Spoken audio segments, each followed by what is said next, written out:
Alright, guys, so. Alright, today, we're still in the same day, but today I'm going to show how to light a fire. One of the many methods of lighting a coal fire. But first, let's talk fuel source, okay? Now, I use a coal forge, okay? Now, I got over here a big bucket full of coal. Okay, you get talking to some of the guys who do this for a living. Their their piles of coal will be taller than you. They buy it by the ton instead of by the bag. I buy mine by the bag. Like, this is my last bag of coal, and I bought it a year ago. I bought 400 pounds worth of coal. But, again, I was only smithing, technically that's not the right word, forging, every so often, so. Plus, I really don't have space in my backyard to hold a ton of coal. So, by the bag it was. Anyway, so, this is coal, okay? Comes from dinosaurs and tropical plant life back in the millions of years ago. It's compressed under the weight of other stones heated by the earth. The plant life, plant material and stuff degrades to the point where basically it turns into like this goo, and then it's baked hard. So you got coal. So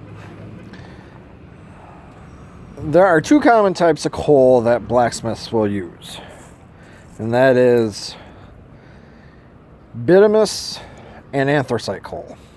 Bituminous is one of the easier, faster burning types of coals out there. It's easy to light, it's easy to maintain, but it creates a lot of smoke, a lot of soot and stuff. And if you're not paying attention, you will be taking a bath in smoke. I've done it numerous times.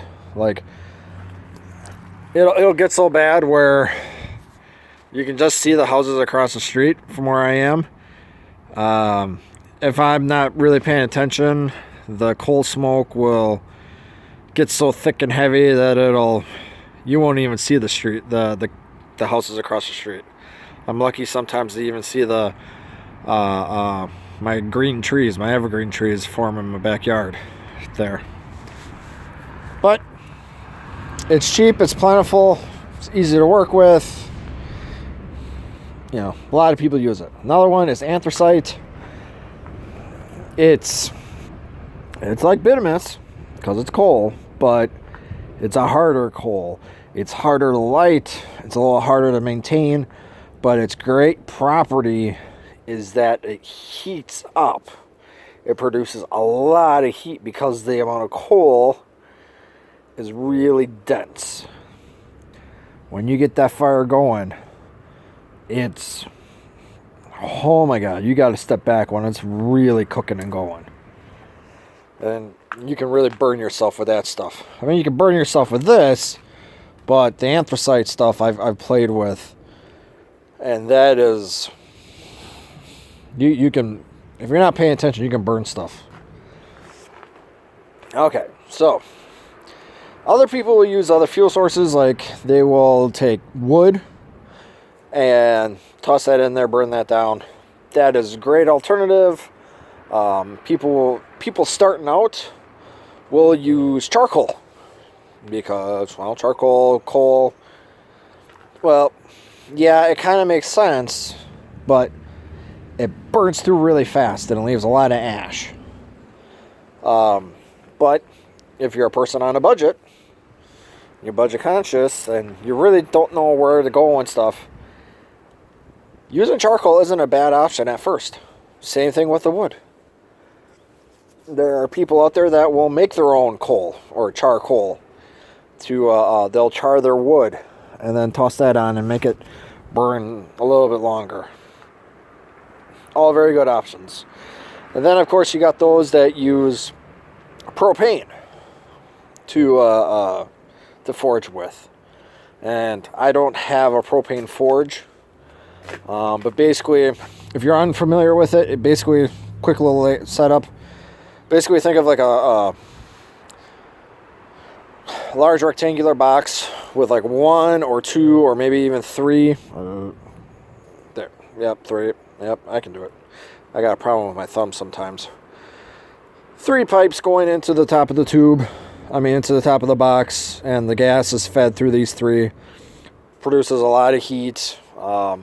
It's an instantaneous type of reaction where you put the gas in, you toss in the lighter, it fires it up, and you got fire going. It's there, and within like 2 minutes, you can have a piece of metal in there ready to go. Some people use that exclusively. I use coal exclusively for now. I know eventually someday I will probably go and buy myself a propane forge. Forge, yeah. But for right now, I use coal. I have a coal forge. My pot right there is ready for coal. So, getting back to it. To start this, one of the methods is newspaper. You can sit there, and what other smiths will do is they'll bundle it up, make a ball in it and stuff, and then kind of bring it all together like this. So it kind of looks like that. And they'll put it in. Actually, what they'll do is they'll kind of put it on in there. They'll light it first, and then take the coals, dump it on, and then the paper will burn, and it'll catch this coal, which is technically now coke because it's already been fired. More on that in a little bit in another video. Then it starts the fire. So I'm going to pause this and get this thing fired up, and then I'll come back. Okay, so I got it lit, and I covered my coal around it. And as you can see, and hear more precisely, you can hear it firing up. Okay, so you got yourself a lot of nice blue-white coal going on here. You add some more air to it, it burns. Take the coal, kind of push it down, push it on top, and just keep cranking and cranking. And eventually you'll have a good fire.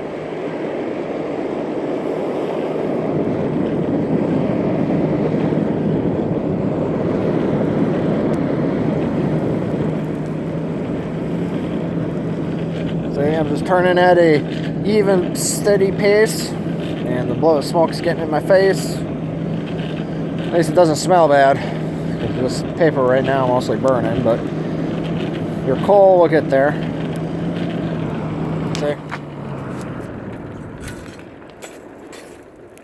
Kind of maneuver it. Put some more on there. Now you can see the green smoke. That's unprocessed coal that's starting to burn. Okay? It's in the process of being cooked down. Apply some more air. Just see maybe in there a little bit of fire going. That's catching the coke that's already been produced on fire. You got some fresh coal in there too. Within a couple of minutes, we got a nice fire going here. And that's pretty much it, really, to starting your own fire. So how about that, huh? You have made fire.